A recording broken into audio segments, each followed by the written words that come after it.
Hideyoshi Zankichi, an ordinary student constantly haunted by feelings of inferiority, is once again drawn into the world of Medaka Kurokami when he is asked to help the student council, an assembly of people who are anything but normal. From his perspective, Zankichi must struggle to survive amid a storm of ambition, extreme power, and absurd personalities, all while questioning his own worth in the face of Medaka's perfection.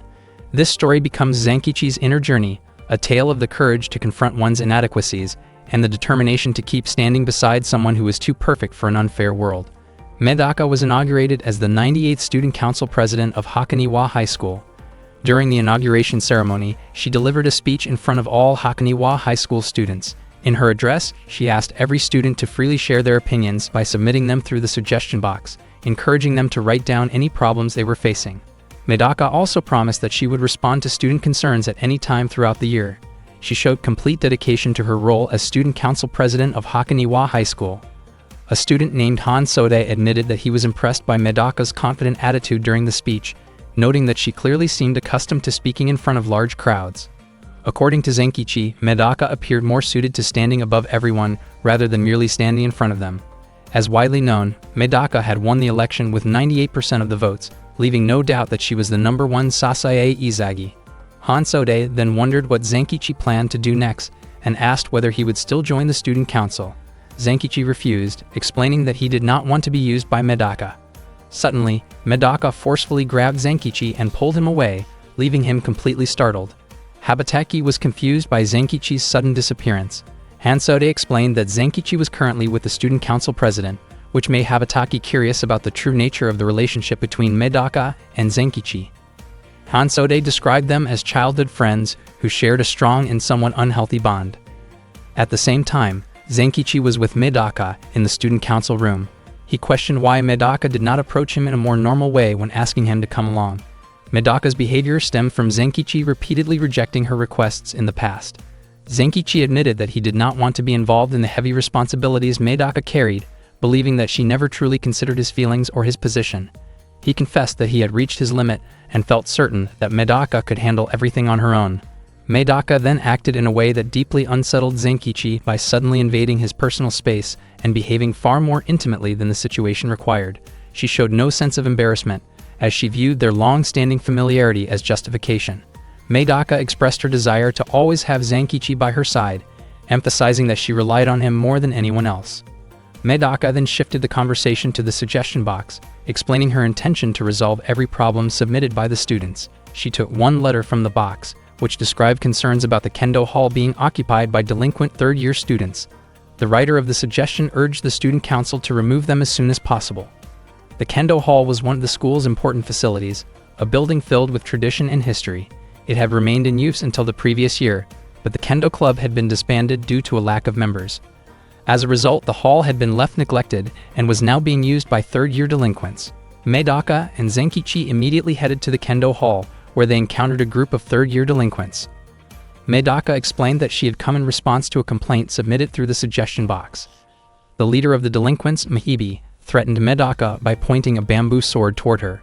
He showed no concern for Medaka's overwhelming 98% support from the student body, claiming that the remaining 2% belonged to his group. Mahibi was shocked when Medaka effortlessly seized the bamboo sword before he could even perceive her movement. Zankichi recognized the technique Medaka used as a disarming maneuver that was not meant to be used lightly. Frustrated, Mahibi ordered his followers to surround Medaka and Zankichi. Medaka calmly pointed out the numerous rule violations committed by the third-year delinquents, including inappropriate uniforms, excessive accessories, and dyed hair. With astonishing speed, she managed to confiscate all the cigarettes hidden in their pockets. Medaka advised them to quit smoking for the sake of their health. The delinquents were stunned by the speed of her movements, to the point that they believed she was using ninja techniques. In reality, Medaka was not using any special tricks, but rather advanced kendo footwork involving precise entry and retreat movements. At Medaka's level, these techniques appeared almost invisible to untrained eyes. Medaka reprimanded the delinquents for disrespecting and damaging school property. They reacted with resentment, unwilling to accept guidance from her. Medaka then described the delinquents as deeply pitiful, stating that they had tarnished the passion once held by true club members. She concluded that there was a logical explanation behind the unfortunate path they were heading toward, a path filled with misdirection and poor choices. Faced with Medaka's overwhelming presence, the delinquents began to feel insignificant. They admitted that they were nothing more than ordinary troublemakers who played around with wooden swords. The ability Medaka demonstrated at that moment was her talent for overwhelming those she perceived as morally and mentally weaker. She speculated that the third-year delinquents may have been neglected by their parents, failed to find proper guidance from a mentor, or been betrayed by friends in the past. Medaka reassured them that they did not need to worry, as she intended to rehabilitate all of them. She promised to train and guide them onto the true path of the sword. As part of her rehabilitation plan, Medaka subjected them to an intense and demanding training regimen consisting of 1,000 basic strikes. The third-year delinquents were completely unable to resist her authority or skill. After that, Zenkichi had lunch with Hansode in the cafeteria. Hansode felt curious about what was really going on in Zenkichi's head. She wondered why Zenkichi always seemed to get pulled into Medaka's world. Zenkichi explained that Medaka had always been unusual since they were little. He believed that Medaka did not realize that she stood far above everyone else, and because of that, she naturally ended up pushing the people around her to become just as capable as she was. Zenkichi felt sure that Medaka would never fully understand the feelings of people who genuinely tried their best but still failed, or the feelings of someone who felt sad without a clear reason.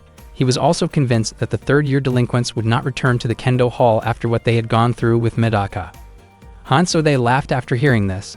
In her view, even though Zenkichi and Medaka had been close for a long time, she believed that Zenkichi did not actually understand Medaka as well as he thought he did. She felt that if Medaka were that easy to understand, then Zenkichi would not have ended up dealing with so many problems. Zenkichi realized that if things did not come to an end soon, he might find himself in serious trouble. Hansode also informed him about the student council position elections that would take place after school. If all the student council positions were filled, then Medaka would no longer be able to pressure Zenkichi to get involved. Meanwhile, Zenkichi remained irritated by Hansode's comment that he did not understand Medaka. He felt that this was unfair since he had been with Medaka since the age of 2, which meant he should understand her better than anyone else. When he entered the Kendo Hall, Zenkichi was shocked to find the place clean and neatly organized. Medaka scolded him for arriving late, as she had been waiting for the third-year delinquents who were also supposed to come for practice. Zenkichi was certain that those delinquents would not show up. He believed they would never open their hearts to Medaka, even though she had cleaned the place, especially since they did not even know her personally. Medaka firmly stated that she was born to help people she did not know, and that she felt at ease once she had done something for others.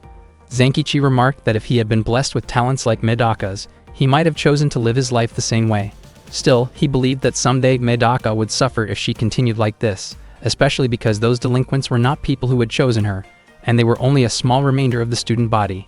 Medaka corrected him by saying that they were not a mere percentage, but 8 individuals. She admonished Zenkichi for comparing human beings to numbers or statistics. She then identified them as Mahibi, Hyusei, Mokyu, Mary, Seijaku, Nangi, Zen, and Konki. Medaka did not view those delinquents as outsiders to their school. Zenkichi, however, did not care and immediately left the Kendo Hall. Suddenly, he was taken aback when he saw the third-year delinquents arriving at the Kendo Hall after all. Mahibi stated that even if they were looked down upon by others, they were at least trying to improve themselves and no longer wanted to be seen as worthless. They made it clear to Medaka that they would not give up in the face of her challenge. Medaka acknowledged that she had accepted challenges from others before, and she expressed her intention to begin 10,000 kendo sword swings together with the third-year delinquents. After school, Zenkichi kept thinking that it seemed impossible for Medaka to need him again, since she always stood at the very top among everyone else. Medaka's extraordinary abilities and the way she lived her life were beyond doubt. Whether people felt envy or admiration toward her, in the end, everyone wanted to become like Medaka. Zenkichi believed that Medaka would continue forward without hatred, no matter how many painful difficulties she faced. Not long after, Zenkichi was unexpectedly struck from behind, which caused him to lose consciousness for a moment. The person responsible was Habataki, who felt confused and frustrated. He had previously asked the student council members to drive the delinquents away, yet instead, the situation had been treated as if it were merely a minor issue that needed cleaning up. Earlier that day, Medaka had been walking toward the student council room to attend a meeting for accepting new student council members. Hansode walked beside her and remarked that it seemed Zenkichi had no interest in joining the student council. Medaka asked whether Hansode was worried about him. Hansode denied it, saying that she knew exactly how capable Medaka was. She was simply curious about who had actually written the complaint regarding the Kendo Hall.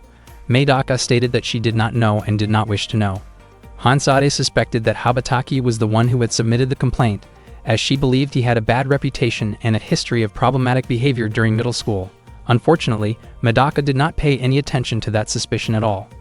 Meanwhile, Habataki had already taken care of the troublemakers in the kendo hall, leaving Mahibi wondering who Habataki really was. Habataki introduced himself as a serious first-year student who genuinely practiced kendo. He admitted that he was not used to hierarchies or group dynamics.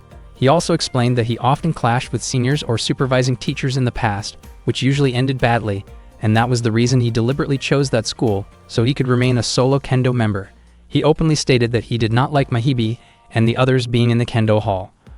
Earlier, Mahibi had questioned Medaka about her goal in becoming the student council president.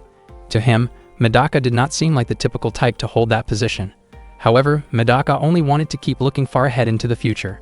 At that moment, Eri had already begun to notice the hard work and dedication shown by Mahibi and the others.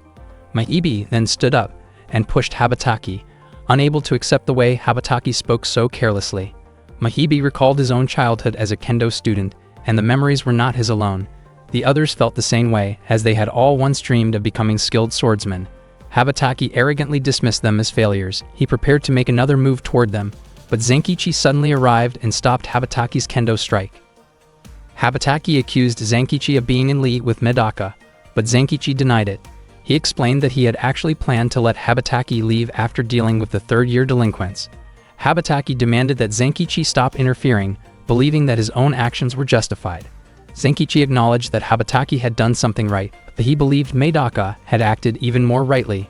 Zenkichi was deeply convinced of this because, since the age of 2, he had already seen Medaka's strong sense of justice. He understood Medaka better than anyone else, even when her actions seemed irrational or beyond common sense. Zenkichi fully understood Medaka's noble nature and her desire to help others. He made it clear that he would not forgive anyone who refused to support Medaka's sense of justice. Habataki paid no attention to what Zenkichi said and prepared to attack him. However, Zenkichi moved quickly and struck Habataki, sending him flying and crashing to the ground. The confrontation ended with Habataki realizing just how tough Zenkichi really was. That afternoon, Habataki acknowledged Zenkichi's strength and initially intended to retaliate harshly. At that moment, Medaka appeared behind him and called him out. Habataki was shocked and broke down in tears, believing that Medaka should have been attending a student council meeting. Medaka explained that she had already arranged for Hansode to lead the meeting in her place. Medaka suspected that Zenkichi had already delivered enough consequences to Habataki. She expressed her gratitude, knowing that Zenkichi was the only one who consistently worried about her. Habataki felt as though Medaka was toying with him. Medaka then showed him a letter she had taken from the suggestion box. The letter contained a request from a student asking the student council to correct a classmate with a bad attitude. Habataki immediately realized that Hansode must have written it. Medaka stated that Habataki had been led astray because he lacked love and support.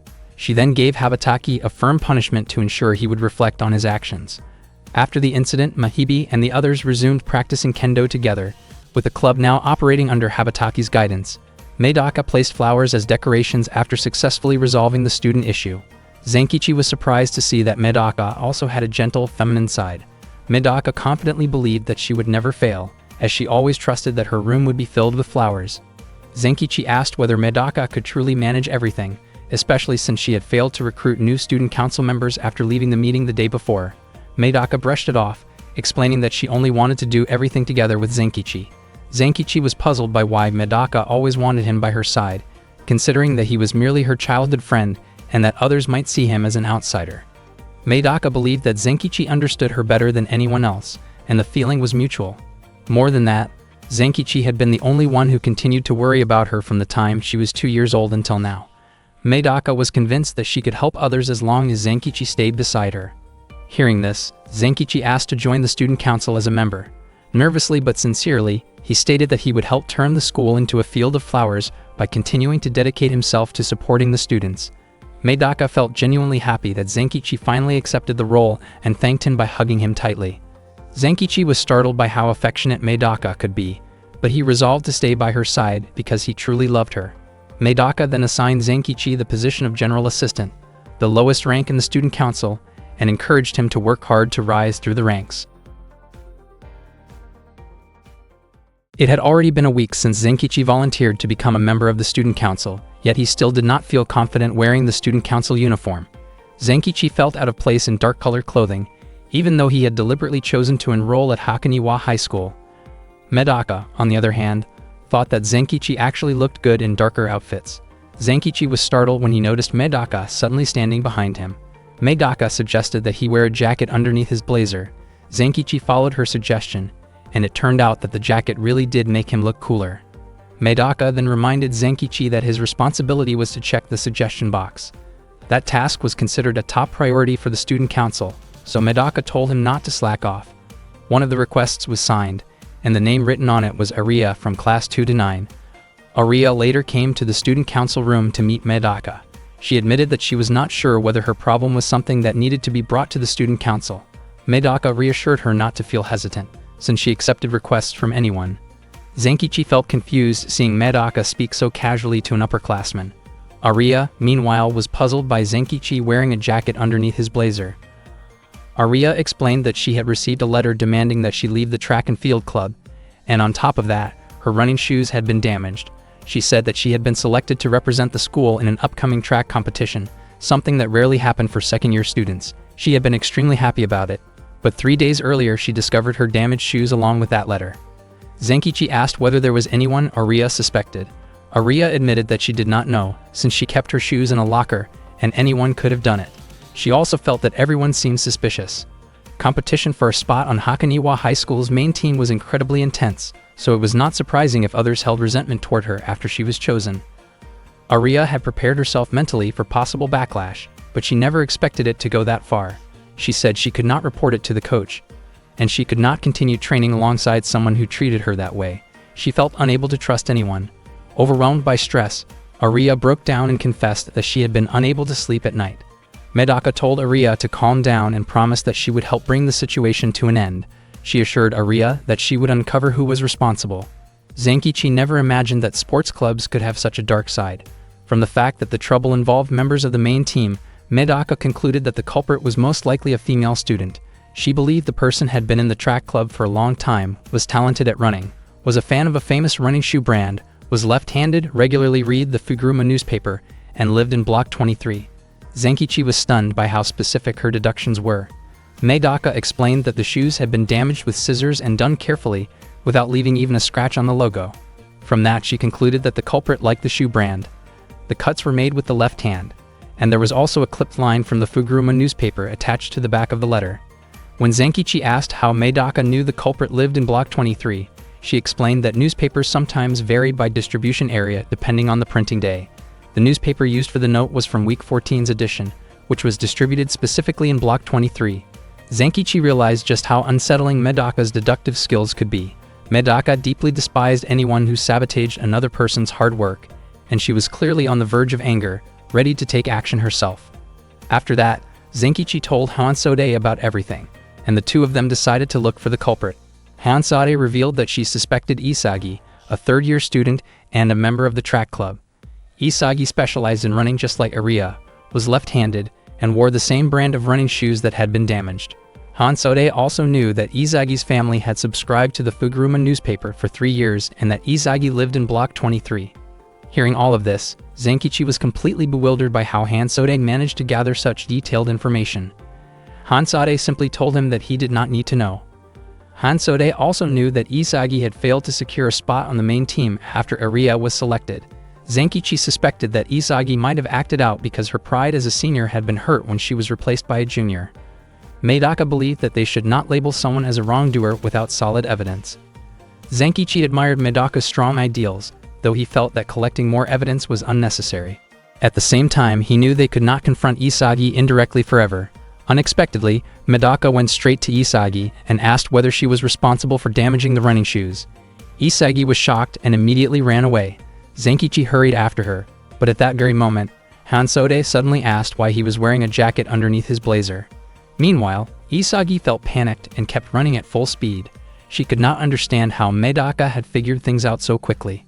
To her surprise, Medaka began closing the distance. Isagi's face was filled with anxiety as she explained that she could run 100 meters in 12 seconds. Medaka calmly responded that her own average time for the same distance was 11 seconds. Isagi had no idea what to do and even climbed a fence to escape Medaka's pursuit. Isagi knew that Medaka was the new student council president at Hakoniwa High School, someone rumored to have corrected the behavior of delinquent members in the Kendo Club almost immediately after taking office. Isagi was terrified, convinced that if Medaka ever discovered the full truth, the consequences would be extremely severe for her. Medaka then leaped into the air to surpass Isagi's running speed, and before long, she landed directly in front of Isagi. Medaka once again asked whether Isagi was truly responsible. Isagi denied it, saying that she had not damaged Aria's shoes with scissors and had not written a letter telling Aria to leave. Without realizing it, Isagi ended up revealing everything herself. Suddenly, Isagi nearly lost her balance, and Medaka immediately caught her. Medaka apologized for interrupting Isagi's training and said she was sure Isagi practiced seriously every day, since her running speed had been impressive. Medaka admitted that she admired people who were willing to work hard. Isagi was still confused by Medaka's attitude and wondered if Medaka simply did not know how to accuse someone properly. Zenkichi explained that it was not that Medaka did not understand how to accuse others, but that she understood how to trust people instead. Isagi then wondered why Zenkichi was wearing a jacket underneath his school blazer. Zenkichi was surprised by the reaction, since he had hoped it would make him look cool. Zenkichi reflected that during middle school, his role had been to deal with problems that could not be resolved through normal means, but in high school, his duties were limited to managing the suggestion box. This time, he chose to do what Medaka asked and decided to trust that Isagi would not repeat her mistake. After that, Isagi quietly reflected on her own actions. Zenkichi could not understand why no one praised his stylish appearance. Aria suddenly appeared and startled him, then told him that his look was cool and unique. Aria explained that her shoes had disappeared from her locker, but in their place she had found an apology letter along with a new pair of running shoes. With the issue resolved, Zenkichi thought Medaka would finally be able to rest easy. Unexpectedly, Medaka was still concerned about the person who had taken Aria's damaged shoes. Zenkichi was shocked that even a genius like Medaka could sometimes overlook simple things. The suggestion box introduced by the new student council president at Hakoniwa High School soon became known as the Medaka box and quickly received positive responses. That day, Zenkichi found 3 requests inside. He realized just how many people at the school were dealing with problems, and this time the requests seemed stranger than usual. Zenkichi immediately went to Medaka and reported that the requests included a complaint from the basketball team about their club room, a proposal to create a new lunch menu, and a request to find a missing dog. Medaka was especially interested in the request about the dog. It seemed that the writer of the letter had been separated from their pet somewhere on campus during winter break.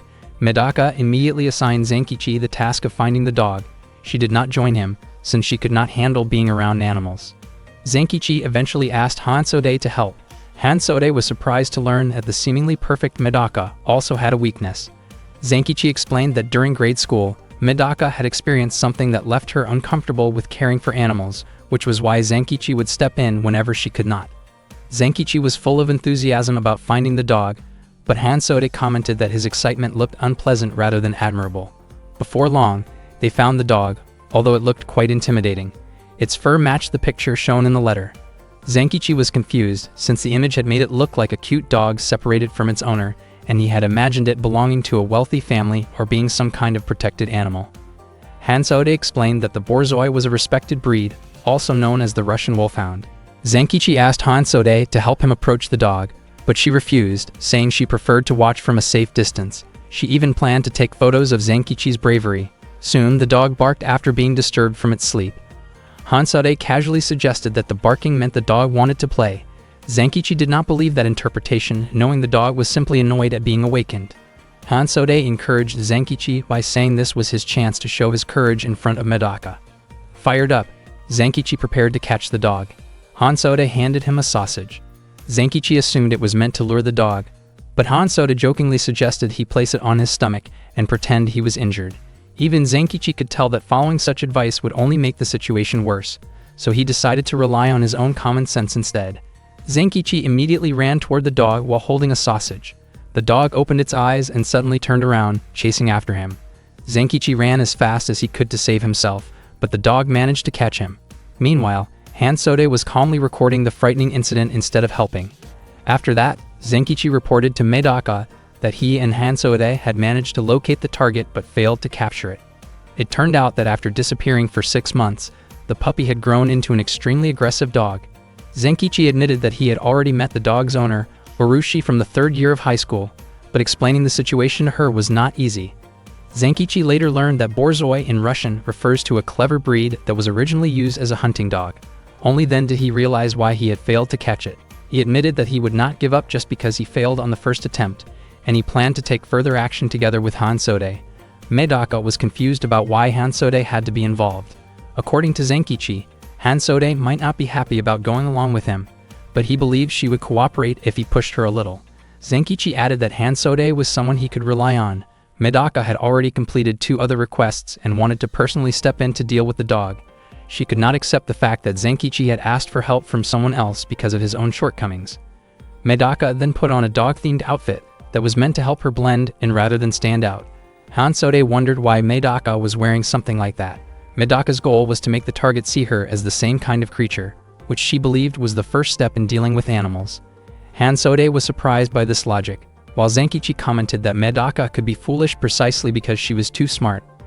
Medaka prepared to carry out her plan, but Zenkichi suggested that she step back and let him and Hansode handle the situation instead. Medaka became clearly upset after hearing that. She wanted to prove that she would no longer be held back by her past. Zenkichi was puzzled by Medaka's sudden burst of motivation. According to Hansode, Medaka seemed to be jealous after seeing Zenkichi acting closer to her. Hansode realized that Medaka was far more human than she had initially thought, showing clumsiness, jealousy, and even having trouble with animals. Zenkichi corrected Hansode's misunderstanding by explaining that Medaka did not dislike animals at all. In fact, she genuinely loved them. Just as he said, Medaka approached the dog and tried to hug it, but the dog looked terrified and hid behind Zenkichi instead. Hansode could not understand what was really happening. Zenkichi concluded that it was not that Medaka could not handle animals, but rather that animals could not handle Medaka. Back when Medaka was in the first year of grade school, she had once been assigned to take care of the school's animals. When she tried to feed the rabbits, none of them came out of their cages. The fish also refused to swim to the surface when she gave them food. Even during a visit to the zoo, not a single animal showed itself in front of her. That experience had stayed with her ever since. Animals do not understand personality in the way humans do, but they can sense presence and extraordinary intensity. According to Zenkichi, the reason the students accepted Medaka as the student council president had nothing to do with her power, abilities, or status, but everything to do with her personality. In the end, the student council successfully completed the task of returning the Borzoi to its owner. Medaka looked gloomy because, even after everything, she still could not make such an adorable dog like her. Seeing that, Zenkichi realized once again that Medaka was truly human, someone who genuinely liked animals and could feel deeply disappointed when things did not go the way she hoped. One day, Zenkichi was training in boxing at his high school. Everyone around him paid close attention to his movements as he practiced. The boxing coach warned Zenkichi to use proper boxing gloves so his hands would not get injured. The coach praised Zenkichi's technique, saying it was impressive, and expressed hope that he would officially join the boxing club. However, another student stepped in and explained that Zenkichi was a member of the student council. That student seemed regretful and commented that if Zenkichi had not stayed so closely connected to Medaka, his overall standing might have been much higher. Later that day, Zenkichi had lunch with Habataki and Hansode. He had already visited several martial arts sports clubs by then.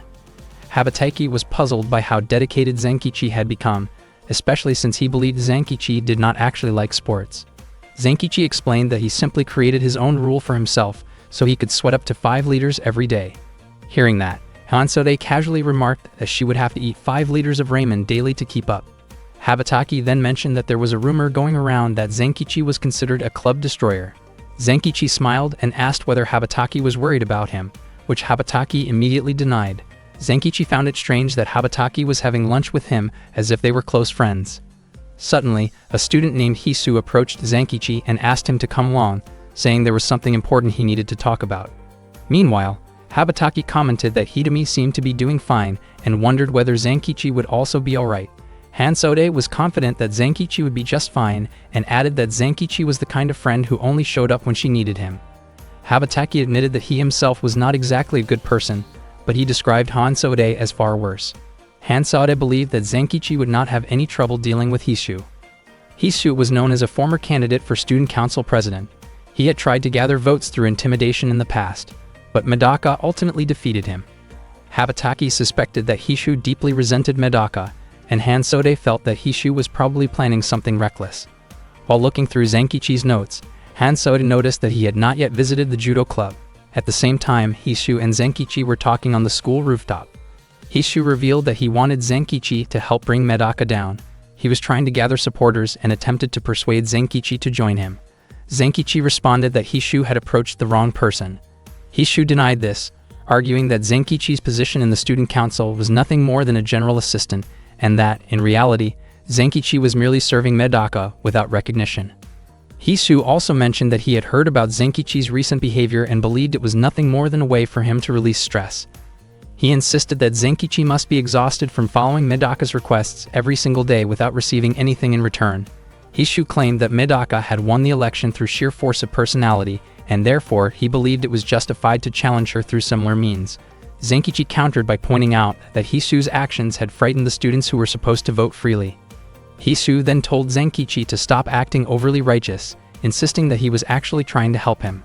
He said he did not want a hardworking young man like Zenkichi to be taken advantage of by Medaka and believed there had to be something more meaningful that Zenkichi could be doing. Zenkichi did not understand what else Hishu was referring to. Hishu explained that there would be a meeting after school and claimed it would be Zenkichi's last chance to switch sides. He was confident that Medaka would not care even if Zenkichi betrayed her. After saying this, Hishu left him alone. Zenkichi let out a deep sigh and lay back, feeling certain that all of this would become extremely troublesome. Suddenly, Medaka appeared nearby and commented that it would not be troublesome at all, but rather enjoyable. Zenkichi was startled and wondered how long Medaka had been there. It turned out that she had been present for quite some time. Zenkichi pointed out that there were people who truly disliked Medaka. Medaka did not see this as a problem, explaining that her purpose in life was not to be loved by others, but instead to love them herself. She believed that this was not something Zenkichi needed to worry about and that she would handle it on her own, as it was the responsibility of someone in power to deal with opposition. Zenkichi was genuinely surprised to learn that Medaka even cared about her enemies. While receiving 98% of the votes sounded impressive, it also meant that 2% of the students had rejected her. The election itself proved that there were indeed people who stood firmly against Medaka. Meanwhile, Hishu was secretly planning a rebellion with his friends. They prepared makeshift tools from wood and nails, but Hishu felt their supplies were still not enough. He repeatedly struck the wooden pieces against a table to sharpen the nail tips, showing how serious he was about the plan. One of his friends warned him that his actions were going too far. Even if Medaka was often described as overwhelming, she was still a girl and a fellow student.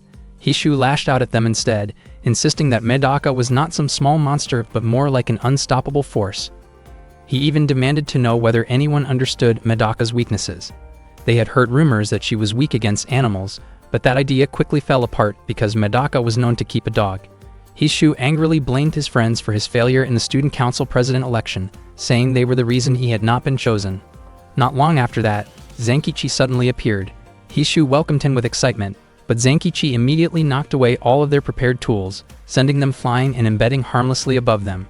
Hishu was stunned by Zenkichi's actions. Zenkichi calmly explained that even if Hishu and the others carried out their plan, they would never be able to hurt Medaka. Zenkichi refused to stand by and do nothing. He understood that Medaka was capable of handling almost anything on her own, but he personally could not ignore the situation. He agreed with Hishu on one point, that there was something he himself could do, and he chose to become someone who could protect Medaka. Enraged, Hishu tried to strike Zenkichi with a wooden piece, but Zenkichi dodged instantly. Before Hishu could act again, Zenkichi knocked him aside, leaving him unable to continue. Hishu's friends became frightened, and Zenkichi instructed them to spread a rumor that Medaka, the student council president, had a guard dog by her side. That way, the student council members would start moving for their own personal reasons rather than through open conflict. Elsewhere, the judo club members were in the middle of their training. They believed that Zenkichi, known for shutting down clubs, would never dare show up there, especially since the judo team was made up of top-level national competitors. One of the members, Nekami, wondered why Zenkichi had been destroying other clubs in the first place. Koki commented that Zenkichi was probably just venting his personal frustration. He added that someone who relied only on physical presence, like Zenkichi, did not belong beside Medaka. Nekami was surprised that Koki spoke so confidently about this. Koki claimed that Zenkichi was insignificant compared to Medaka, whom he saw as something precious to himself. Around the same time, Medaka had prepared a welcoming event for the supposed rebels, but no one showed up. That afternoon, Isagi and Ariya were running toward their training area. Isagi urged Ariya to hurry so they would not be late. Aria was confused because Izagi had waited for her to finish changing earlier and asked why Izagi had been acting so kind to her lately. Izagi brushed it off and ran ahead, but she accidentally collided with Koki as he passed by. Fortunately, Koki caught Izagi before she fell.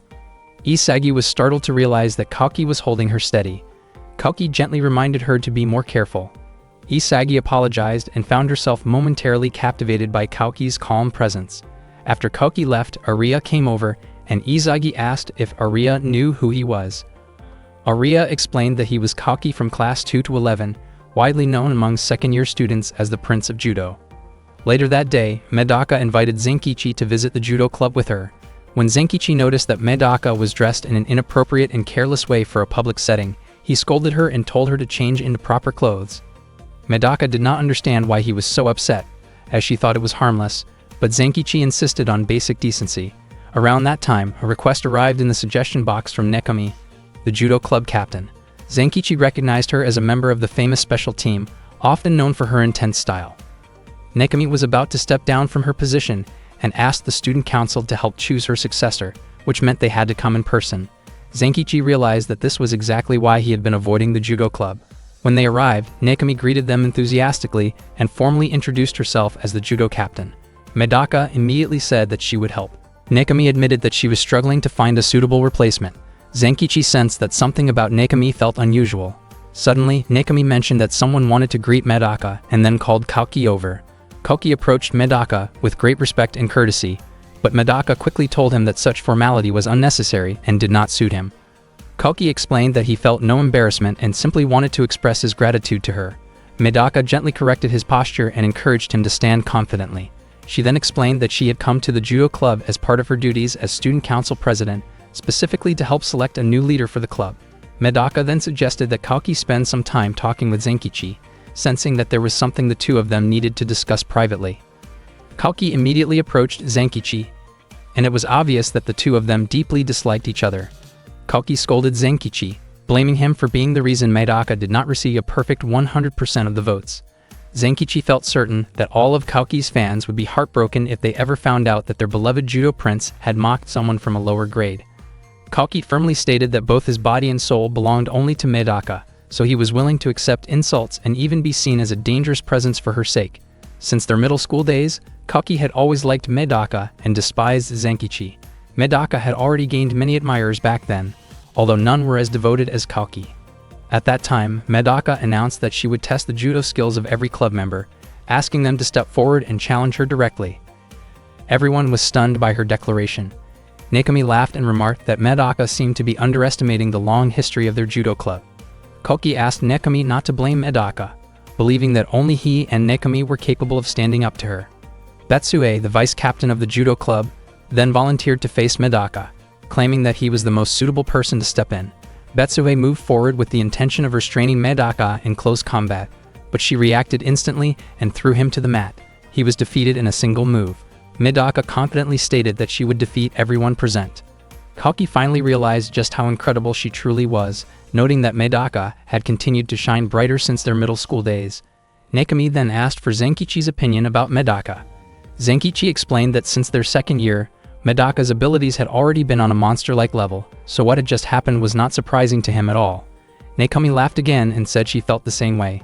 Many people called Medaka a genius monster, but Nekami believed that Medaka was simply doing what she was capable of. To Nekami, what Medaka did was no more impossible than walking on two legs. Instead, Nekami found it remarkable that someone like Zenkichi could keep up with a monster like Medaka. Hearing that, Zenkichi became visibly nervous. He admitted that he had never intended to stay by Medaka's side, but Medaka was the one who kept dragging him along everywhere. He also explained that Medaka was the reason he had been forced to join the student council. From this, Koki concluded that Zenkichi had not joined the student council of his own free will. He then asked whether he could take Zenkichi's position instead, making it clear that he was completely serious. Up until that point, Koki had endured every joke out of respect for Medaka, but he felt that someone like Zenkichi had crossed a line. Koki looked down on Zenkichi, seeing him as someone weak who hid behind others and believing that Zenkichi should learn to stand on his own. Zenkichi strongly rejected that idea, arguing that he was at least capable of protecting Medaka from inappropriate attention. As their argument grew louder, Nakomi stepped in between them and told them to stop fighting, reminding them that they were inside a sacred judo dojo. Nakomi added that although Zenkichi had not destroyed the judo club, she was certain that he had received proper judo training. She suggested that Kaoki and Zenkichi settle their dispute through a judo match. Both of them were shocked by the proposal. Nakomi explained that if Kaoki managed to defeat Zenkichi, the two of them would switch roles. Kaoki would join the student council, while Zenkichi would enter the judo club and take over Nakomi's position as captain. Zenkichi wondered whether this had been Nakomi's intention when she submitted her request in the suggestion box. Nakomi admitted that it was, adding that she genuinely admired men who fought with determination like Zenkichi. Zenkichi was left stunned by her words. Meanwhile, Medaka had already defeated every remaining member of the judo club. That day, Zenkichi was set to compete in a judo match against Kaoki. Nakomi explained that the match would follow Kaoki's team's standard judo rules, with no time limit. The scoring system was 10 points to 1, meaning that if Zenkichi managed to earn a single point before Kaoki reached 10 points, then Sasae would be considered the winner. Kaoki mentioned that he respected Zenkichi for not running away, comparing him to a creature that stubbornly held its ground, even though he believed that insects were never meant to have tails in the first place. Zenkichi responded by implying that Kaoki should have been honest from the beginning about wanting to run freely like an ant. Medaka then stated that the student council would never run away because the student council accepted every request and challenge regardless of the purpose, circumstances, difficulties, or reasons behind them. According to her, that was simply how the Hakoniwa High School Student Council carried out its responsibilities. Medaka warned Zenkichi that he was not allowed to lose and was not allowed to run away either. Nakomi laughed at that remark and commented that the student council president could be quite strict when she wanted to be. Nakomi then told Zenkichi to follow her final instruction, expressing strong confidence that Kaoki would eventually join the student council while Zenkichi would end up joining the judo club. After Nakomi gave the signal, the match officially began. Zenkichi quickly realized that Kaoki was part of a special team as an elite judo athlete, which meant Kaoki could not be defeated using ordinary methods. Because of that, Zenkichi planned to end the match as quickly as possible and launched his first attack. Unfortunately, before his move even reached Kaoki, Kaoki swiftly threw Zenkichi to the mat. Kaoki acknowledged that he did not mean to dismiss Zenkichi's efforts. On the contrary, he respected Zenkichi for continuing to challenge him, even if that determination only amounted to effort rather than results. Kaoki then told Zenkichi to stand up again, stating that he still needed 9 more points. He was determined to overwhelm Zenkichi in front of Medaka and force a clear defeat. Nakomi observed that Kaoki seemed extremely energized. In her view, if Kaoki ever got the chance to counterattack, he would be capable of defeating almost anyone. She also remarked that watching a judo genius was not very interesting to her. At that moment, Kaoki once again threw Zenkichi to the ground. Medaka commented that it seemed Nakomi truly disliked prodigies. Nakomi admitted this openly, stating that she disliked both Kaoki and Medaka because the kind of judo she valued prioritized hard work over natural talent. Medaka realized that this way of thinking reflected a very different perspective. Nakomi went on to say that talented people should stay among themselves, while ordinary people should remain together as well. She explained that she did not need Kaoki in the judo club and was willing to let Medaka have him instead, as long as she could take Zenkichi in return. During this exchange, Zenkichi was thrown to the ground repeatedly by Kaoki. Medaka noted that the label of genius no longer seemed meaningful. By that point, Kaoki had already earned 7 points. Members of the judo club commented that Kaoki was fighting seriously, without relying on chance or luck like in some other martial arts. They believed that a beginner could not realistically challenge or face Kaoki head-on. Nakomi then recalled how she had once defeated prodigies by using clever and unconventional strategies. She accepted the possibility of Zenkichi losing that match and believed that if he trained with her for 6 months, he would be able to defeat Kaoki. In judo matches, it was extremely difficult for beginners to avoid breaking the rules, yet even as a novice, Zenkichi continued to fight with everything he had. Meanwhile, Kaoki acknowledged that Zenkichi possessed remarkable courage. He genuinely respected Zenkichi's persistence, especially since most of Kaoki's opponents were unable to stand after enduring 9 of his attacks. Kaoki thought that someone like Zenkichi might still change and grow over time. He then prepared a final decisive move to remove Zenkichi as an obstacle standing beside Medaka. Zenkichi felt that he truly could not match Kaoki's strength, and he had no idea how he could possibly win. He thought that Medaka should never have dragged him into a battle he could not overcome. Still, he did not resent her, even if she cared more about her duties in the student council than about him. Zenkichi had already accepted the possibility that Kaoki might replace him. Suddenly, Medaka declared that she would never, under any circumstances, tell Zenkichi to lose. she desperately urged him to win, explaining that she did not know what she would do if he was no longer by her side. She believed she would end up in trouble and unable to hold back her emotions. Hearing this, Zankichi felt a surge of motivation because he could not bear the thought of Medaka being upset. With renewed determination, Zankichi pushed both of Kaoki's legs, causing him to fall. The spectators were stunned, wondering how Zankichi had managed to perform a double leg takedown. Not long after that, Zankichi collapsed himself due to exhaustion. Despite this, Kaoki acknowledged his defeat at Zankichi's hands. Zankichi smiled when he heard those words. Nakomi still found it hard to believe that Zankichi had managed to defeat Kaoki. She had used that same technique many times before, yet Zankichi's execution had been especially impressive. Medaka stated that there was nothing particularly impressive or disappointing about it, and that there were no geniuses or ordinary people in that moment. In her view, all that existed was people doing their best to survive.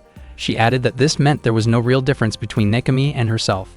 After the match ended, Kaoki supported Zankichi's body and helped him stand. The next day, Zankichi explained what had happened to Hansode.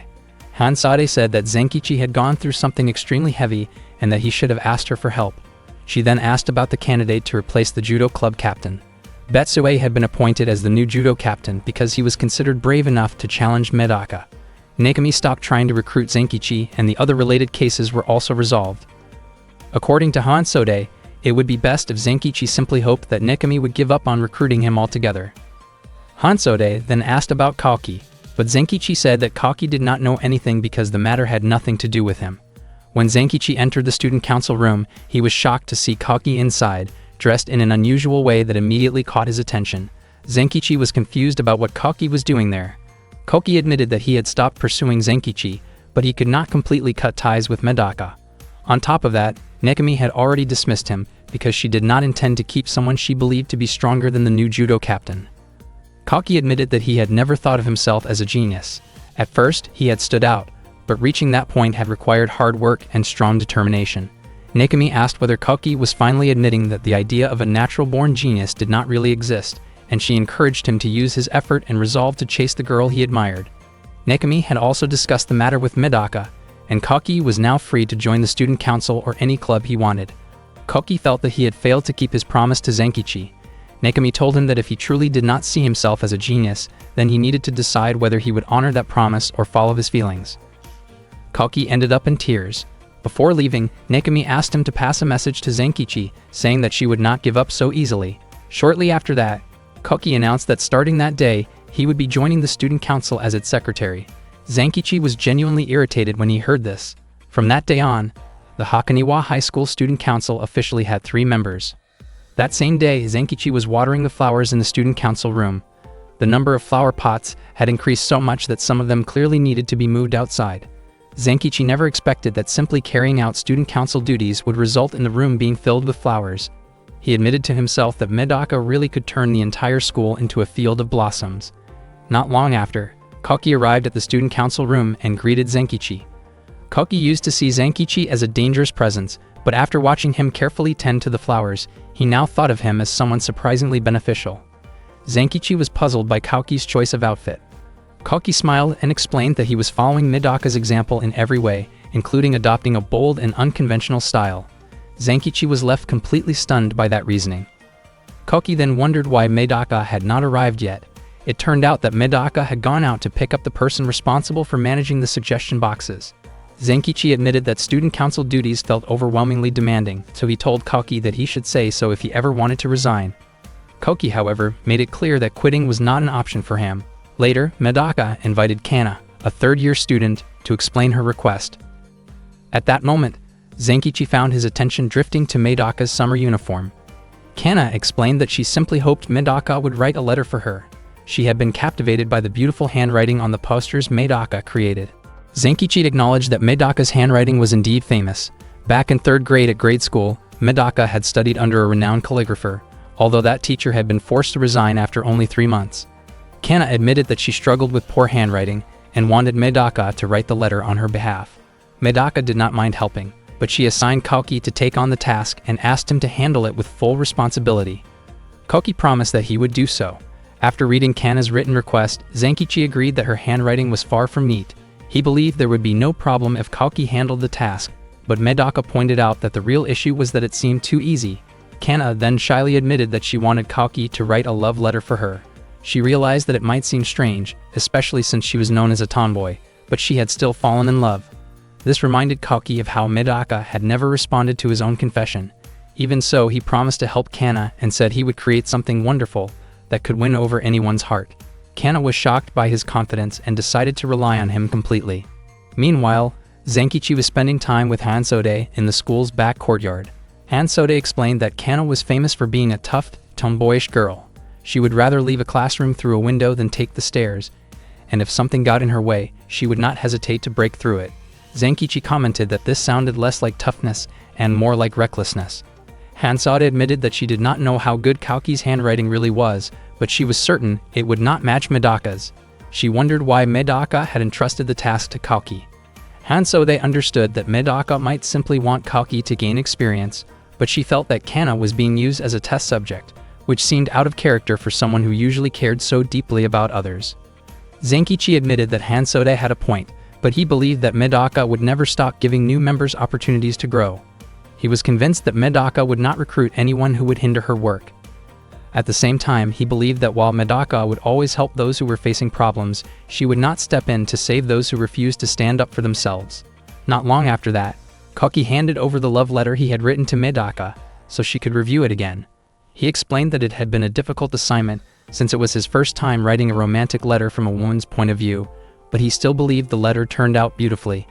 Medaka asked whether Kalki had written the contents himself. He admitted that he had and then asked for her opinion, since he planned to give the letter to Kana soon. Medaka questioned whether Kana's goal was simply to pass along words or to express genuine feelings, and if Kalki had used his own wording, whose feelings were actually being conveyed. She clarified that there was no misunderstanding involved, because Kana had not asked for help, but made a request instead, which created a problem that did not need to exist in the first place. Medaka had expected Kalki to provide guidance, but instead she felt let down. She then told him that she no longer needed his help. Kalki was shocked to hear that. Zenkichi later woke up and told Kalki not to dwell on it too much. In his view, Kalki was not wrong, it was just that Medaka was always right. Kalki said that he had not failed yet, and that he would not give up over just 1 or 2 rejections. Zenkichi was genuinely impressed by that determination. Kalki then went to see Kana, carrying a large stack of books. He wanted to help her express her feelings until they were accepted. Kana said that she had not asked for that kind of help, but Kalki replied that the student council's duty was to help everyone. He explained that a love letter had to come from one's own emotions and personal choice of words. Kana said that if she were capable of doing that, she would have written it herself from the start. Kalki encouraged Kana to practice so she could write it on her own. He told her to rely on her own feelings and to take responsibility for making her wishes come true. He shared that he himself had never given up on the girl he admired for 10 years. Kalki stayed by Kana's side, teaching her patiently until her writing truly reflected what she felt inside. For an entire week, Kalki continued guiding her, and in the end, Kana finally managed to write her own letter for the person she loved. The result of that heartfelt effort, born from persistence, exhaustion, and sincere emotion, was kept private out of respect for personal boundaries. Medaka praised Kalki for his excellent work. Kalki responded that he had simply done what he was supposed to do. Medaka told him not to downplay his success. She then gently patted his head as a sign of appreciation for carrying out his responsibilities so well. Kalki became extremely flustered and even shed quiet tears of emotion when he saw Medaka smile and express her gratitude. Zenkichi felt awkward watching the two of them together.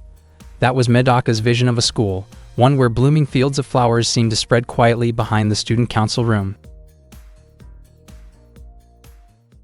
Hakoniwa High School puts a strong emphasis on student independence, and the student council carries a wide range of responsibilities. On that particular day, the council workload was overwhelming. Zenkichi and Kalki were completely exhausted, and Kalki even felt like quitting. However, Zenkichi made it clear that Kalki could not simply walk away. Kalki admitted that Medaka was truly amazing, since she handled work that was 10 times heavier than what he and Zenkichi were dealing with. Medaka brushed off Kalki's praise, explaining that she also felt buried under piles of documents. Medaka pointed out that the main issue was that all school clubs had finished recruiting members and had already started their activities, yet there were countless requests related to budget allocations. Zenkichi observed that it seemed like the student council did not really need a vice president as much as it needed a treasurer.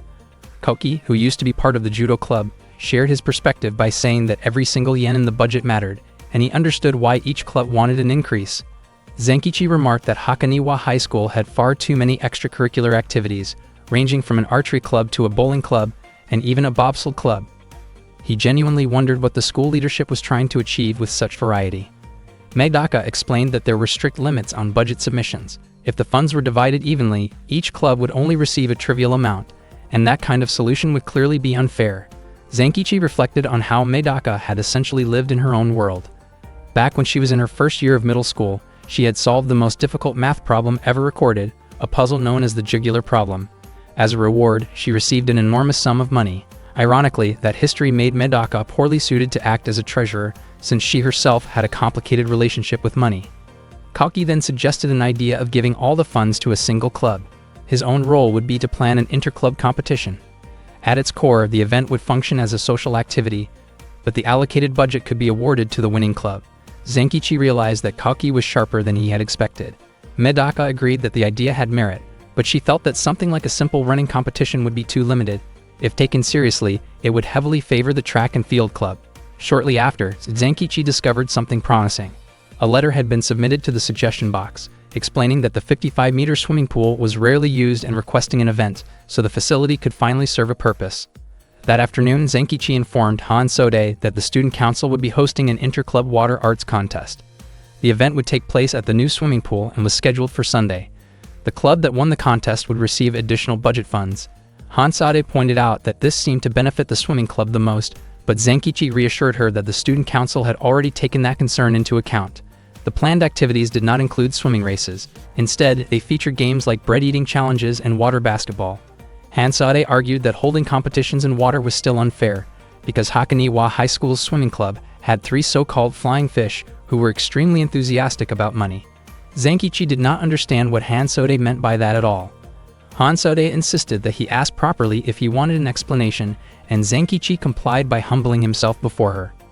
Hansode then explained that the 3 fish were special members who were truly exceptional. They were completely driven by profit, and would only participate in competitions that offered cash prizes. They even provided services to other schools as long as the price was right. They had no hesitation about organizing their own events and often included betting as part of them. Hansode warned Zenkichi to be cautious, since even though Medaka might be extraordinary, there was still a chance she could lose. Meanwhile, the 3 individuals known as the Flying Fish were discussing the upcoming water arts contest. They dismissed the event as foolish, yet recognized that it could work in their favor. Because prize money was involved, they decided they had no reason to skip it. They were genuinely excited to participate, as they were willing to do almost anything for money.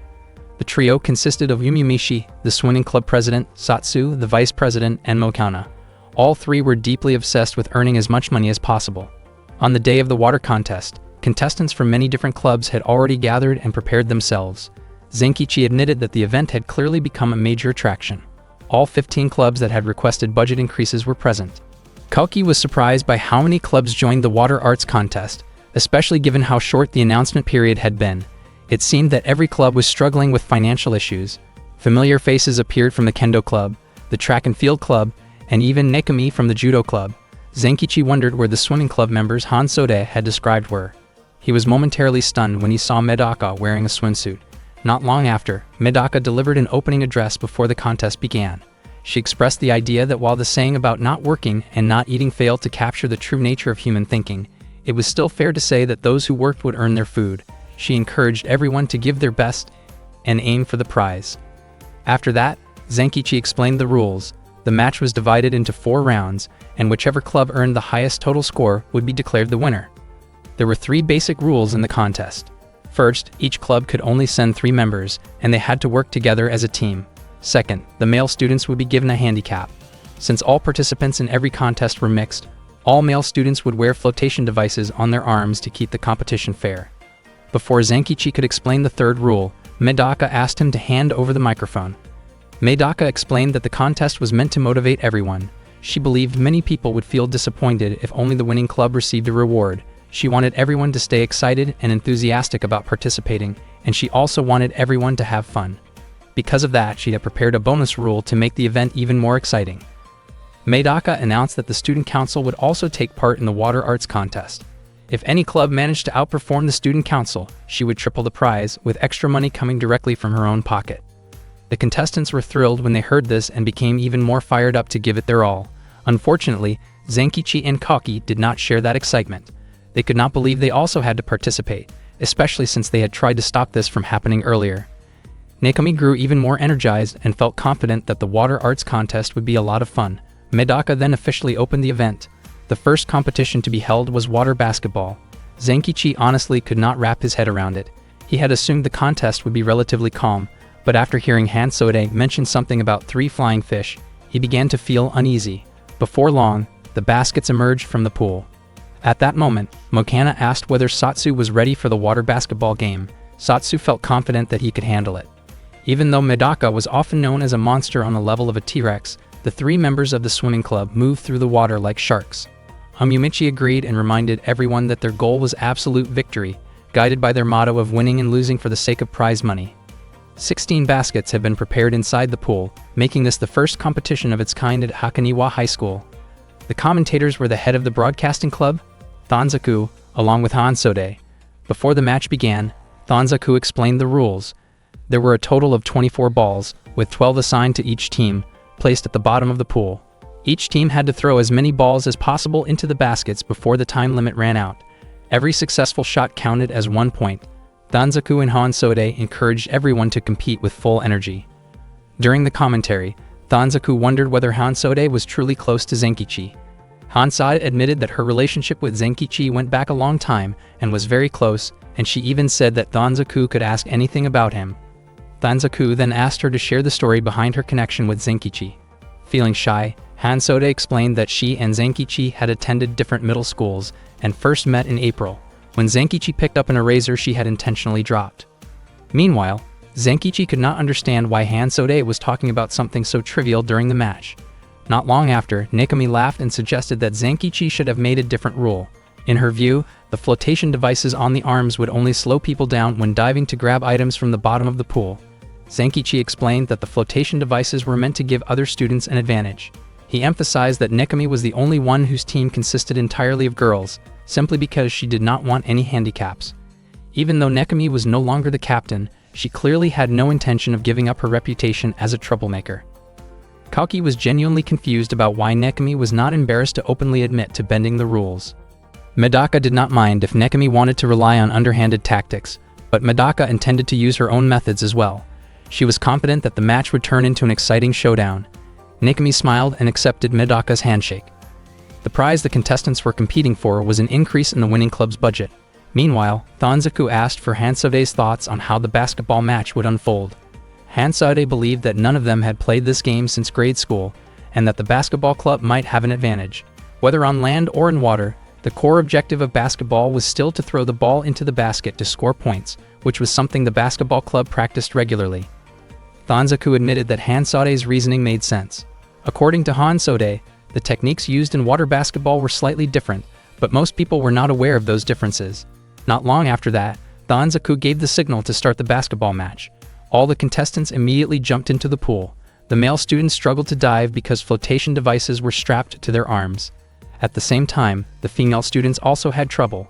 Even without floaties, the pool was so deep that they could not touch the bottom with their feet, and the balls were out of reach. Once soaked, the balls became heavy, making accurate throws difficult. Sounds of panic echoed loudly from the pool, yet Hansode seemed to enjoy hearing the contestants under that kind of pressure. Meanwhile, Nekami managed to grab one ball from the bottom of the pool. Her teammates called out to her, admitting how hard it was to retrieve the balls, especially since any missed throw caused the ball to sink straight back down. Nekami's expression showed no sign of panic at all, even though she quietly admitted to herself that the match was far more difficult than she had expected. She was surprised to see Zenkichi and Kaki relaxing at the edge of the pool instead of joining in. She questioned why they were not getting into the water right away. Zenkichi and Kaki explained that if they entered the pool, they would only get in Medaka's way. That answer shocked Nekami, and she immediately looked around for Medaka.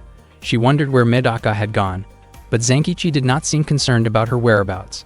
He reflected that relying on tricks or shortcuts might be Nekami's approach, but Medaka was different. Medaka believed in fairness, skill, and doing things her own way, no matter the place or the situation.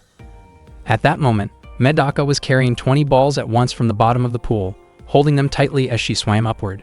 Soon she surfaced and threw all 20 balls into the basket at the same time. Every single one went in, and the student council team earned 20 points in a single throw. Danzaku was stunned and never expected Medaka to use such an extreme strategy. Hansode, however, believed that Medaka's method was actually the most correct one.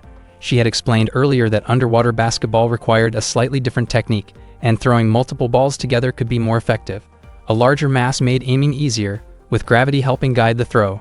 Since the balls were thrown upward at the same time, they would not scatter apart. Hansode also praised Medaka's incredible lung capacity, as she had stayed underwater long enough to collect all 20 balls. Inspired by this, the other contestants quickly began using the same method, growing more enthusiastic as they raced to score points.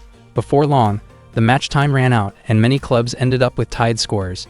Zenkichi felt indebted to Hansode for sharing the technique, since other clubs were also able to earn 20 points. He believed that if the organizers alone had the highest score, people would naturally question the fairness of the results.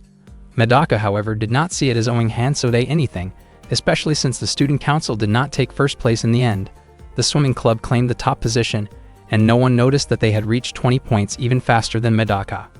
The swimming club was represented by 3 students nicknamed the Flying Fish, whom Hansode had mentioned earlier. Medaka approached them, feeling puzzled. She reflected on how long she herself had held her breath while diving, and she realized that they must have used a technique of releasing air beforehand to sink more quickly. She noted that this approach was extremely risky and left no room for mistakes, which could lead to serious consequences. Medaka could not help but wonder why they would push themselves that far. It became clear that the team was entirely focused on the prize money, smiling for every yen they earned and showing little concern for anything beyond their goal. The Hakaniwa High School Student Council places a very strong emphasis on achievement and actively launches various special programs to attract outstanding students from different regions. All students from grade 10 and above are considered part of the special program. The school provides them with a wide range of facilities to ensure they can enjoy a comfortable school life. However, the special teams are filled with students who have unusual personalities, especially when unexpected events occur, such as the actions of the 3 so-called flying fish from the swimming club. The water arts competition continued, with the second event being a 3-legged water race. Danzaku immediately explained the rules. Each pair of participants had to tie one of their legs together and move forward, and the team that reached the finish line first would receive 15 points. The second team would earn 14 points, and the points would decrease accordingly. Hansode considered the contest both ridiculous and impressive at the same time. According to her, the track club might have an advantage, but the swimming club and the student council would also show their capabilities. At that moment, Nekami wondered why Medaka was not participating in the second contest. Medaka explained that if she joined every competition, it would no longer feel like a true interclub event. Nekami laughed and said that Medaka should give others a chance to shine. Nekami also mentioned that Medaka seemed to have already drawn the attention of the 3 members of the swimming club, who were known for being extremely difficult opponents because they were willing to push themselves very hard for financial rewards. Medaka then asked whether Nekami knew anything about the 3 swimmers. Nekami explained that Umiumichi was in the same class as her. While most members of the special teams were considered eccentric, Umiumichi blended into the classroom more naturally. Nekami believed that Umiumichi was a different kind of genius when compared to Medaka and Kaoki. He excelled in butterfly stroke, backstroke, sprinting, long-distance running, and medley events. Nekami described him as a true all-rounder. Suddenly, Mohana appeared and said that she did not really need others to understand her group, but she could explain what she and her teammates wanted. Their goal turned out to be creating a pool filled with money. It had been the shared dream of the 3 of them to swim in a pool full of money every single day. Meanwhile, Kaoki told Zenkichi that it would not be appropriate for the student council, as the event organizer, to dominate the competition, but that did not mean they should hold back. Zenkichi understood and felt motivated to give his best effort. He planned to match Kaoki's running speed as closely as possible. Kaoki admitted that he felt lucky to have such a reliable partner. When the starting signal was given, Zenkichi and Kaoki immediately sprinted forward. However, their steps were not well synchronized, and they ended up arguing while continuing to run. Hansode laughed as she watched their behavior. Danzaku described the scene as awkward and unfortunate. Even so, Zenkichi and Kaoki ran at an incredible speed, making Isagi and Ariya, as members of the track club, feel slightly embarrassed. Meanwhile, Umiumichi and Satsu remained calm in last place, which made Danzaku feel confused. Hansode laughed and praised Umiumichi for being able to stay in sync with Satsu's movements for over 20 meters. At that moment, Umiumichi and Satsu briefly stopped and prepared to do something unexpected. To everyone's surprise, they began swimming together despite having their legs tied. Their movements were perfectly coordinated as they submerged and resurfaced for air. Danzaku was shocked to see the swimming club performing such a daring yet controlled maneuver. The two swimmers moved swiftly and smoothly, passing their opponents one by one. For their final move, they leaped into the air like flying fish before finally reaching the finish line. They secured first place, followed by the track club in second place, and the student council in third. Zenkichi and Koki were still in disbelief that Yumimichi and Satsu had swum with their legs tied, knowing how risky it could be. Zenkichi genuinely wondered whether Yumimichi and Satsu ever thought about their own safety during the race. The third contest involved catching eels, with only one participant from each club allowed to compete. Nakami managed to catch 9 eels, and Mokana from the swimming club also caught 9. Meanwhile, Medaka, the student council president, did not score any points because the eels in front of her scattered before she could catch them. By the end of the third contest, the swimming club held first place, followed by the track club in second, while the student council fell to 8th place. Koki and Zenkichi had no idea what kind of contest would be held in the final round. The final event was intentionally not decided by the student council to ensure fairness. Koki mentioned that the last contest would be chosen by Danzaku. Zenkichi felt that this decision actually made things less fair, since it allowed the swimming club to participate in a water-based event. Suddenly, the 3 members of the swimming club approached them. Satsu laughed and said that he had hoped the student council would be more intense. He felt very confident that his club would take all the prizes. Zenkichi wondered if there was anything the 3 of them cared about besides money, especially since they could simply enjoy the competition itself. Satsu firmly believed that money was the most valuable thing in the world. Suddenly, Medaka appeared and described the 3 members of the swimming club as deeply pitiful, considering that they had once been sincere and dedicated swimmers who never sacrificed their integrity for money. Medaka was convinced that the 3 of them had gone through traumatic experiences that eventually changed them into people who prioritized money above all else. Koki was completely captivated by Medaka's words, while Zenkichi commented that Medaka's greatest talent was her divine sense of virtue and righteousness. Medaka promised that she would rehabilitate Yumimichi and his teammates by inspiring them to use their money for meaningful contributions instead. In contrast, Satsu arrogantly claimed that he would drag Medaka into despair. Meanwhile, Danzaku asked Hansode what kind of contest should be chosen for the final round. Hansode was thrilled to make the decision and settled on an aquatic cavalry-style competition. Danzaku then asked Hansode to explain the rules in detail. Hansode adjusted the rules to give clubs that were behind a better chance to catch up. Headbands taken from the top-ranked club would be worth significantly more points, with the highest-ranked club's headband valued at 16 points, while the lowest-ranked club's headband would be worth only 1 point. This setup naturally made the leading club the primary target. Zenkichi strongly agreed, believing the rule would greatly boost everyone's motivation. He was so satisfied with Hansode's rules that he openly expressed his fondness for her. Medaka responded by lightly reprimanding Zenkichi and reminded him that he was free to admire anyone he liked, as long as he never forgot his responsibilities as a member of the student council. Medaka then insisted that their first priority should be defeating the swimming club. Elsewhere, Satsu asked about Yumimichi's plan. At that moment, the swimming club had 48 points, while the student council had 33. If the student council managed to take the swimming club's headbands, they would rise to the top position. However, if the swimming club succeeded in taking the student council's headbands, they would gain a 15-point lead over the track club. Even if the track club defeated the orchestra club and earned 14 points, the swimming club would still remain in a safe position. According to Yumimichi, the rules were not designed to help those who were behind, but rather to corner the student council. Mokana felt that following the expected scenario would bring no real benefit, and she suggested taking a safer route by targeting the headbands of the 7th-ranked team instead. Yumimichi agreed, and the group remained focused on the financial rewards they aimed to secure. Just as they were about to carry out their plan, Medaka suddenly asked whether they intended to avoid confrontation. She challenged them directly, determined to teach them something she believed was far more valuable than money. Mokana was taken aback by this, while Satsu tried to stop Medaka, sensing that the topic was deeply sensitive for Mokana. Mokana withdrew her earlier remarks and grew irritated by Medaka's attitude. She put on her headband and urged Yumimichi and Satsu to face Medaka head-on. As soon as the signal was given, the swimming club and the student council immediately clashed. Both sides pushed against each other with intense determination. Danzaku wondered whether the two teams would end up evenly matched. Hansode explained that the main issue lay in their foundation. She believed the student council had the advantage in raw strength, but their formations required 2 people per base. She also noted that even without water in the pool, the swimming club would still surpass them in teamwork. Medaka openly acknowledged how impressive the swimming club was and expressed genuine admiration for their strength. She admitted that she had a natural fondness for anyone who managed to impress her. Mokana was confused by Medaka's words, especially since Medaka had previously criticized the three of them for being obsessed with money. Medaka then pointed out that their tactics were dangerously extreme, as they were willing to put their own lives at risk for the sake of money, and she could not understand how they could treat such a mindset so casually. She stated that the three of them had become completely consumed by money. Mokana grew angry and insisted that Medaka had no understanding of their situation. She explained that her father had left home because the family had no money, and her mother became ill after working herself to exhaustion. She also shared that Yumiumichi's parents had separated due to financial hardship, and that the orphanage where Satsu was raised had been forced to shut down because it ran out of funds. Those experiences were the reason money had come to matter more to them than anything else.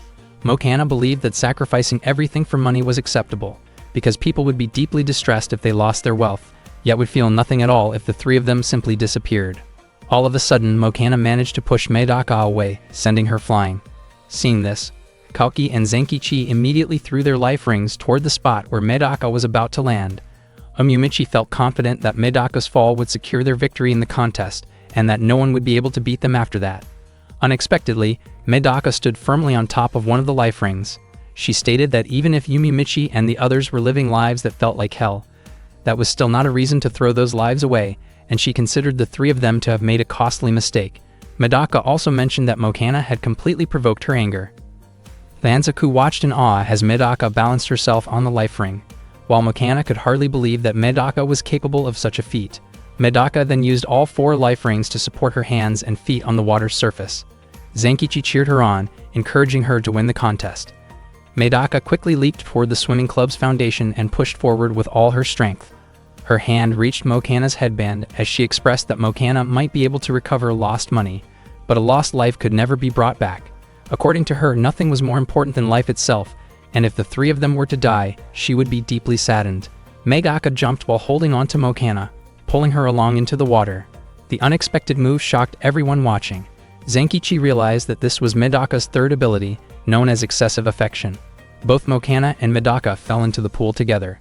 Danzaku shouted excitedly after seeing them splash into the water. Hansade concluded that Medaka had successfully taken her opponent's headband during her long speech, and the life rings that supported Medaka as she fell were considered valid support. Because of this, the Student Council's victory over the swimming club was officially recognized. As a result, the Student Council team climbed up the rankings with a total of 49 points. Medaka acknowledged that their battle had been intense and could not be decided by money alone. She then handed the unconscious Mokana over to Yumiumichi and Satsu. Satsu questioned why Medaka cared about a group of people as hopeless as them, and he believed that her words would not change anything since the three of them had already devoted their lives to money. Medaka told them that they did not need to change because she did not wish to force them to. What mattered most to her was that they did not die because of the lifestyle they chose. In her view, it was better to live for money than to die for it. Medaka even agreed with their ambitious dream of building a swimming pool and insisted that they should make it come true. She also asked them to value and care for the lives of their friends. Mokana eventually woke up and asked Yumiumichi and Satsu whether they valued her more than money. They clearly stated that money was more important. Mokana smiled and then asked which one they liked more, her or money. After a brief pause, they both admitted that they liked Mokana more. Mokana smiled again and said that she also cared about them more than money. Not long after that, the whistle was blown, signaling the end of the match. Unexpectedly, the winner turned out to be the judo club, as Nekami had managed to collect headbands from other teams while the student council and the swimming club were locked in battle. The judo club earned the highest score and claimed both the main prize and the bonus reward. Nekami laughed and remarked that trickery had defeated honesty. He stated that the match had led him to a major victory and expressed his hope that he could face Medaka someday. Both the student council and the swimming club never imagined the outcome would turn out that way. The water performance contest came to an end, with the judo club receiving the promised main prize and bonus reward. However, Nekami said that he did not need them and decided to distribute the rewards to the other clubs instead. As usual, Nekami enjoyed stirring things up. Although the water performance contest was considered a success, Medaka admitted that she received a lot of criticism for using her personal funds to finance a school event. Wanting to prevent this from happening again, she decided to bring in someone with financial expertise to join the student council. That person was Mokana from the swimming club. From that day on, Mokana was appointed as the student council's treasurer. Madoka asks Zenkichi and Kaki to get along well with her.